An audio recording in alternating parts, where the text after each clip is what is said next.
SRM과 식스팩의 돌직구를 날리고 올바른 움직임으로 진짜 강해지는 쇼 불량 헬스 박수. 자, 저희 돌아왔습니다. 자, 오늘은 제 코너예요. 제가 오늘 한 건 뭐냐면요, 뭐 할까 생각하다가 예전에 이런 거 하면 우리 효쌤이 뭐죠? 운동은 안 하는데 재밌다고 어떤 스포츠 종목의 어떤 뭐 역사 뭐 이런 거에 대해서 얘기해주면 되게 재밌다고 뭐 그래서 네네. 제가 요새 그 열심히 하고 있는 운동 중에 킥복싱 열심히 하고 있습니다. 킥복싱 열심히 하고 있는데 예전에 제가 이제 그 무에타이를 할지 대도수 쿠도를 할지. 그거 뭐예요? 대도수 쿠도 이게 헤드기어 같은 거 쓰고선 도복 입고 대도수 쿠도라고. 스쿠도. 네, 대도수 쿠도. 네, 그것도 격투기예요. 도복 입고 하는 뭐 종합 격투기 같은 거 치고받는 뭐 그런 건데 오 원장님이 그때 저한테 대도수 쿠도를 하라고. 왜 내가 대도수 쿠도를 해야 되냐 그랬더니 일본색이 잘 어울리는 게 있다. 형은 외색이 잘 어울려. 외색이 잘 어울린다고. 그래서 지금 생각해 보니까 제가 외색 짙은 거를 여러 개를 하고 있어요. 그래. 일본도 잘하지. 일본 만화라 일본과 엄청 오타쿠지 뭐. 네. 일본 무도도 빠삭하지. 도대체 왜 무에타이를 굳이? 그래서 오늘도 외색이 짙은 제가 하고 있는 많은 사람들이 킥복싱이 영어로 이렇게 돼 있으니까 이게 이제 좀 뭐 영미권이나 이런 쪽에서 나온. 나도 물어보고 싶은 게 무에타이랑 킥복싱이랑 구분 못하는 사람도 되게 많아요. 달라. 구분을 하는. 무에타이가 태국 거라는 건 알아요. 그쵸. 무에타이가 태국 거라는 건 아는데 그럼 킥복싱도 태국 건가 뭐 이런데 왜냐면은 헷갈려하는 건 간단합니다. 그냥 복장이 똑같아요. 네. 쇼팬츠 입고 글러브 끼고 주먹으로 때리고 발로 차고 이러니까. 무에타이는 요거. 뭐 그런 그 거의 똑같은데 구분을 못 하는데 오늘 뭐 제가 좀 차이가 있지. 킥복싱에 대한 얘기를 좀 한번 해볼까 합니다. 킥복싱 자체가 어떻게 만들어졌고. 그래서 킥복싱이 어디서 꽃을 피웠는지가 궁금해. 대회 보면 아메리칸 킥복싱 이게 엄청 유명하잖아. 아메리칸 영화도 킥복싱, 많고 막. 걔는 왜 좋아하는 거야 대체? 킥복싱 하면 사가트. 그게 무에타이예요. 무에타이. 스트리트 파이터 2에 나오는 사가트가 무에타이. 걔는. 네, 그 스트리트 파이터 그렇죠. 스트리트 파이터 2에 보면은 류하고 켄은 이제 공수도 도복 입고 나오는 공수도 하는 사람들이잖아요. 그리고 이제 그 사가트 같은 경우에는 거의 이제 막 끝판왕처럼 이렇게 나오잖아요. 그게 거기에 또 일본 사람들에 대한 무에타이의 묘한 어떤 그런 심리가 거기도 또 이제 있습니다. 물론 이제 그 이야기는 스트리트 파이터의 그 실제 모델 되는 사람들이 실제로 존재했던 사람들이에요. 네, 뭐 오늘은 근데 그 얘기는 아니고 킥복싱이라는 게 이제 어떻게 만들어졌는가 뭐 이런 거에 대한 걸 한번 좀 얘기를 한번 해도 외색.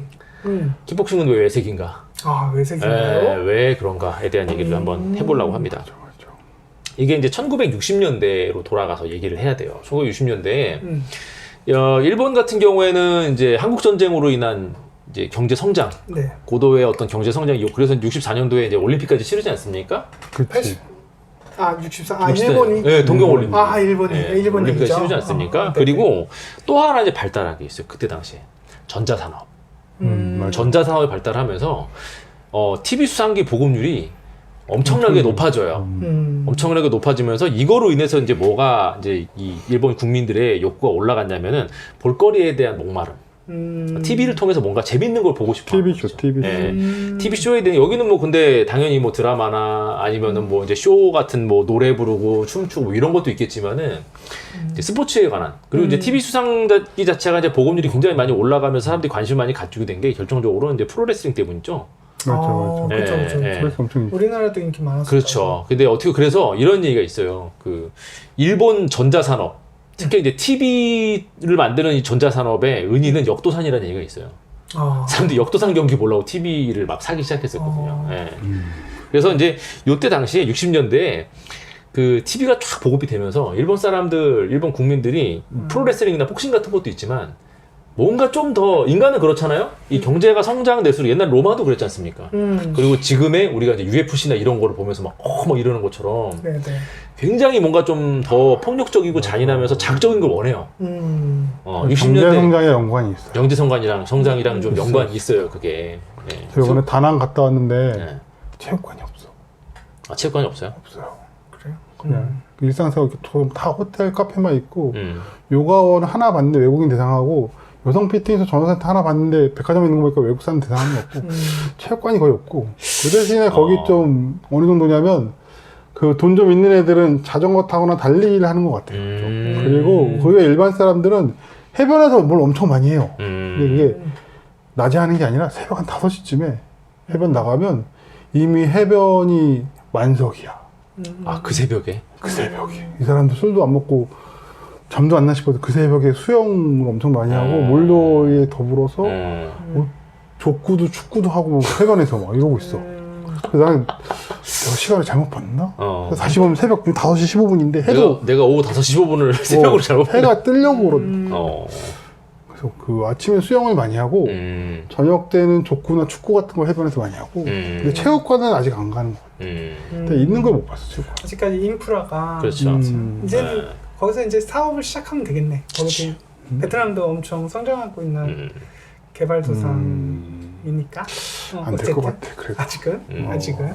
뭐 어쨌건 일본 같은 경우는 그때 당시 이제 뭐 그런 게 좀 그런 게 좀 부중기에 그런 게 좀 약간 있었어요. 요때 원래는 이제 복싱 프로모터였던 사람인데 노구치 오사무라는 뭔가 왜 전형적인 일본 사람의 이름이죠. 노구치 오사무 따로 떨어뜨려놔도 일본 사람 2명 같은데 합쳐보면 나타났어요. 네. 그죠. 옛날 역사에도 나올 것 같은. 네, 뭔가 약간 그럴 것 같은. 예, 그렇죠. 거고요? 노구치 오사무라는 사람이 있었는데 요 사람이 딱 어떤 사람이냐면은 돈 냄새를 아주 귀신같이 잘 맡는 뭐랄까요, 흥행술사? 네, 뭐 이벤트를 만들어서 이렇게 사람들이 볼거리를 제공하는 약간 그런 이제 프로모터 같은 약간 이런 사람이었어요. 이 사람이 재밌는 아이디어를 하나 딱 생각을 해내게 됩니다. 요때 당시에 이렇게 그 일본의 무도계 쪽에 프로레슬링이나 뭐 이런 것도 좀 있었는데 약간 리얼 파이트를 원하는 약간 그런 사람들 사이에 이런 게 좀 있었어요. 태국의 무에타이 있죠. 태국의 무에타이가 과연 정말 엄청나게 강하다, 진짜 세다 이런 소문이 있는데 실제로 본 사람은 많이 없는 거예요. 이때 뭐 경제가 성장을 하고 있다고 동남아시아 같은데 여행 가가지고 뭐 그런 걸 볼 수 있는 그런 정도는 아니었기 때문에 소문만 무성한 거야. 야, 뭐 태국 가면은 진짜 세다 뭐 이런 애 되게 궁금해하는 거예요. 그래서 이 노구치 오사무라는 사람이 요거를 딱 이제 캐치를 합니다. 요거 잘하면 돈 좀 되겠는데 싶어가지고 요때 당시에 그 당시에 아주 레어하게 되게 레어하게 태국의 무에타이를 하는 그 이제 낙무아이들하고 스파링 경험이 있는 분을 찾아가요. 그분이 그 유명한 바라네 파이터 최배달 선생이었습니다. 우리가 뭐 만화책이나 뭐 이런 거 뭐 옛날 가라데 바가나 아니면 가라데 바보일 때나 아니면 바라네 파이터 이런 거 보면은 그 최영희 총재가 젊은 시절 때 태국 가가지고 목숨을 건 혈투를 벌인 것처럼 이렇게 나왔잖아요. 근데 뭐 나중에 이제 좀 얘기 나온 거는 그 정도는 아니고 스파링 정도. 해봤다. 근데 그때 당시만 하더라도 소문 무성한데 진짜 태국에 무에타이 하는 사람들하고 이 스파링 정도 해본 사람도 경험이 이제 거의 일본 사람들한테 없었는데 되게 레어한 경험을 가지고 있는 이제 그런 거였죠. 그래서 찾아가가지고 이제 제안을 해요. 뭐라고 제안을 하냐면은 그 이렇게 이쪽에서 잘하는 사람들을 좀 이렇게 해가지고 내가 무에타이 쪽 좀 이렇게 연결해 볼 테니까 한번 이렇게 이벤트를 만들어서 이렇게 경기를 한번 해보자. 이런 식으로 이제 제안을 합니다. 근데 이게 지금의 극진이라면은 이런 거를 누가 제안한다면 택도 없죠. 이런 삿된 것을 말이야. 우리는 이건데 하는데 요때 당시가 60년대였잖아요. 근데 이 무도계에서 극진 공수도는 그때 당시에 이제 신생단체였었어요. 그렇기 때문에 자신들이 되게 세다, 강력하다는 어떤 그런 거라든지 아니면은 뭐 이 사람들한테 우리 있어요. 극진공수도라는 것도 있습니다라는 어떤 이런 거를 되게 많이 홍보하고 좀 어필을 해야 되는 그런 상황이었기 때문에 이 이벤트를 수락을 해버려요. 오케이. 심지어는 이때 당시에 있지 않습니까? 극진회관도 아니었어요. 극진회관도 아니고 이때 당시 대산도장이었었어요. 대산도장 시절. 네, 대산도장 시절이었었어요. 예, 왜 대산도장이냐면은 최영희 총재의 일본 이름이 대산배달. 오야마 마츠다치. 그래서 이제 그 대산을 따가지고 그때 당시에는 대산도장 시절이었습니다. 극진공수도 시절이 아니었었어요. 그래서 요때 당시가 이제 64년도였는데 1964년도였는데 대산도장, 그러니까 나중에 극진공수도 본관이 되는 이제 본관에 지도 사범이 있었어요. 어떤 데는 이 사람이 이제 이름이 구로사와 켄지라고 써 있고, 어떤 사람은 구로사키 켄지라고 써 있는데 그냥 저는 구로사와 켄지라고 하겠습니다. 본관의 사범이었어요. 얼마나 가라데를 잘하는 사람인지 알겠죠. 예. 이 사람의 인솔하에 그 당시에 이제 극진공수도에서 젊은 강자들이었던 나카무라 타다시라는 선수하고, 그 다음에 오자와 노보루라는 선수 2명을 데리고 이 태국으로 건너가게 됩니다. 한번 붙으러 비장하게 딱 간 거죠. 그래서 이제 뭐 지금도 지금은 이제 관광 가면은 많은 사람들이 볼 수 있어요, 거기. 예, 태국의 무에타이 하면은 무에타이 경기장 하면 딱 떠오르는 데가 이제 있거든요. 룸피니. 그때 당시에도 되게 컸었어요. 근데 이제 사람들이 많이 경기장으로 알고 계신데 사실은 그 도박장이에요. 경마장 같은 거. 경마장 같은 나라에서 운영하는 인간 경마장. 그렇죠. 뭐 그런 데가 있는데 룸피니에서 이제 이 이벤트가 딱 열리게 됩니다. 한번 붙는 거죠. 근데 2명 갔잖아요. 2명 갔는데 이 태국 주최 측 태국 쪽에서 약간 이의를 제기를 하는 거예요. 2대2면은 여기고 여기면 동점이 될 수도 있지 않냐. 이게 좀 재미가 없어. 누구 하나가 좀 지는 그림이 나와야지. 홀수로 가야 된다. 3대3으로 가자. 근데 이쪽은 2명밖에 안 건너갔잖아요, 선수가. 그래서 어떻게 할까 그러다가 이 지도자이자 세컨 역으로 갔던 지도 사범이었던 구로사와 켄지가 선수로 합류를 하게 돼버려요. 머릿수를 맞추기 위해서. 심지어 긴장도 안 해요. 왜냐하면은 이 본관의 지도 사범이었잖아요. 절대 강자였거든요. 거의 이때 당시로는 최영희 총재 다음으로 센 사람이었었어요. 낭만이 몰랐나 보네. 그래서 이제 굉장히 자신감이 있었죠. 그리고 이제 얘네들 이제 그때 당시에 이 데리고 간 제자 2명은 한 10살 정도 어렸어요. 그러니까 뭐 관원이긴 한데 사실은 제자뻘 되는 거죠, 이제. 했는데 이 결과가 10살 가까이 어린 뒤에서 이제 세컨 바주를 할 수 있어. 쫄지 마. 막 이러면서 데려갔던 제자들이 이겨버려요. 2명이. 낭만을 이겨버린 거야. 오이구. 죽기 살기로 한 거지 이제. 진짜 뭐 일본 사람들이 여기서 지면 할복하겠다 이러면서 그냥 한 거예요. 근데 본관 사범이었던 이 극진의 강자였던 이 구로사와 사범이 당연히 이길 줄 알았는데 졌어요. 져버린 거야. 체력이 뭐에 졌냐면은 팔꿈치 공격으로 인한 커팅으로다가 패배를 하게 돼요. 얼굴이 찢어져 버린 거예요. 더 이상 경기를 할 수 없었구나. 그렇죠. 어쨌건 결과적으로는 뭐 2대1로 해가지고서는 이제 그 극진공수도가 승리를 하게 됐는데, 이제 문제는 이제 이때 구로사와 사범이 엄청나게 충격을 받아요. 그치. 왜냐면 처음 싸워본 거잖아요. 그러니까 선생님한테 얘기만 들었지 싸워보니까 진짜 센 거예요. 와, 이게 장난 아닌 거예요. 야, 좀 약간 그러네 하면서 어쨌건 이 이벤트는 이런 식으로 이제 종료가 됩니다. 해서 요 이벤트에서 완전히 흥행을 성공을 해요. 왜냐하면 일본 카메라들도 들고 와가지고 일본에서도 이제 생중계를 중계를 했어요. 됐나요? 네, 그래서 엄청나게 흥행을 해요. 그래서 이 자신감을 얻은 이 노구치 오사무, 이 흥행 프로모터가 딱 1966년도에 거기서 이제 딱 된다 이거 이제. 이게 어떻게 보면은 이게 리얼 이종 격투, 리얼 입식 이종 격투, 그러니까 K1의 거의 그냥 모태라고 볼 수 있죠. 복싱 선수 대 뭐 무에타이, 복싱 선수 대 가라데 뭐 이런 식으로다가 뭐 무에타이 대 가라 이런 식으로 막 섞어가지고 이제 붙이는 격투기 이벤트를 열게 됐는데, 이 이벤트 대회 이름이 킥복싱이었어요. 그래, 킥복싱이 되는구나. 그러니까 킥도 하고 복싱도 한다 해가지고 그렇죠. 그냥 이렇게 그러다 보니까 그 대회 스타일의 룰이 만들어졌네. 그렇죠. 그래서 지금은 킥복싱 하면 사람들이 어떤 스포츠 종목을 생각을 하잖아요. 근데 사실은 그 스포츠 종목이 이름이 아니고 프로그램. 원래는 요 대회 이름이었었어요. 뭐 마치 뭐 지금 뭐 UFC나 UFC예요. K1 뭐 이런 식으로다가 원래는 그런 이게 스타일 대회 격투기에 이런 것처럼. 네, 요렇게 해서 이제 이때 당시에 일본 킥복싱 협회라는 게 만들어졌는데, 우리 지금 킥복싱 하면 이제 그 어떤 스포츠 종목이 생각이 나기 때문에 그 스포츠 선수들 뭐 이런 데 아니고, 일본 킥복싱 협회는 뭐냐면은 대회를 열기 위한 일종의 그 주최하는 그 개최사였죠. 그런 식의 어떤 협회가 만들어집니다. 근데 여기서 이제 그 노구치 오사무라는 사람이 좀 실수를 한 게 뭐냐면은 킥복싱이라는 거에 대한 상표 등록을 안 해요. 왜냐면 이 사람은 그때 당시에도 이거를 운동 종목이라고는 절대 보지 않았던 거예요.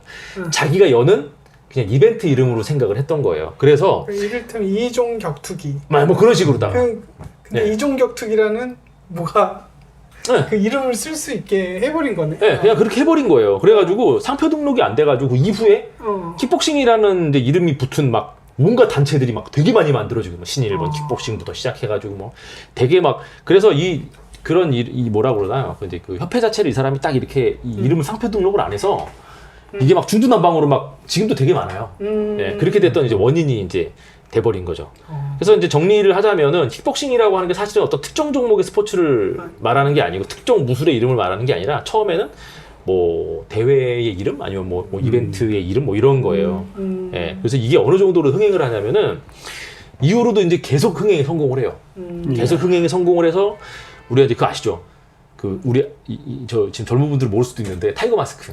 타이거 마스크 알죠? 네, 타이거 마스크가 원래 애니메이션이었잖아요. 이게 웃긴 게 애니메이션이 그러니까 프로레슬링이 엄청 흥행을 해서 프로레슬링 애니메이션을 만들었는데 캐릭터가 인기가 많아지니까 실제 프로레슬러 중에 타이거 마스크를 쓰고 나온 1대2대 저 타이거 마스크들이 나온 거죠. 이런 식으로다가 이때 당시에는 킥복싱 애니메이션도 있었어요. 60, 70년대. 맞아. 꽤 많았어.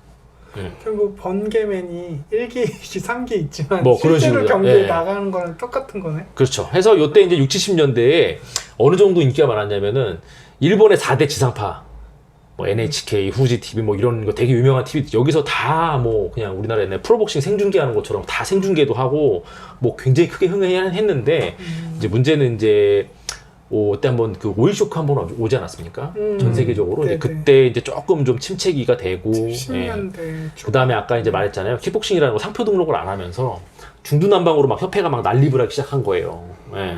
그러면서 여기에 또 하나 뭐냐면은 태국의 무에타이가 이제 일본 본토로다 밀고 들어오기 시작하는 것도 있었어요. 뭐야 저게 그러니까 어떻게 보면은 킥복싱이라고 하는 것 자체가 이때 당시에는 이벤트 이름이기 때문에 경기에 참여를 하러 왔던 이제 선수였던 낙무아이들, 그러니까 진짜 무에타이를 하는 낙무아이들이 조금씩 본토로다가 이제 쭉 들어오기 시작한 거죠. 근데 뭐 한 80년대에는 또 프로복싱의 열풍에 좀 약간 빌려서 주춤하다가 이제 90년대 초에 또 K1이 또 나오고 하면서 이제 조금 이제 왔다리 하면서 이제 이렇게 좀 약간 그런 게 좀 있었죠. 해서 요게 이제 저기입니다.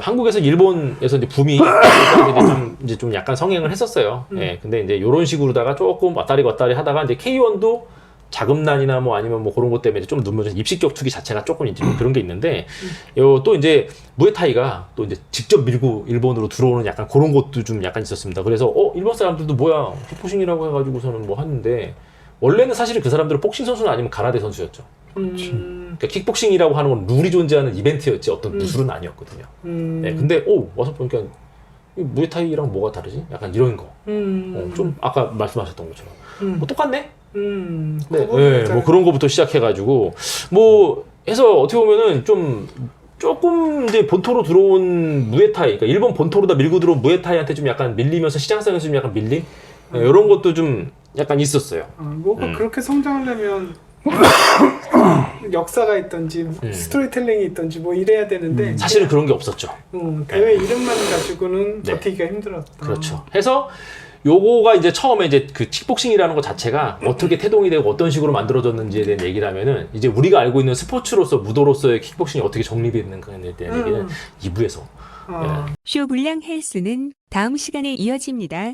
구독과 좋아요 부탁드립니다. 감사합니다.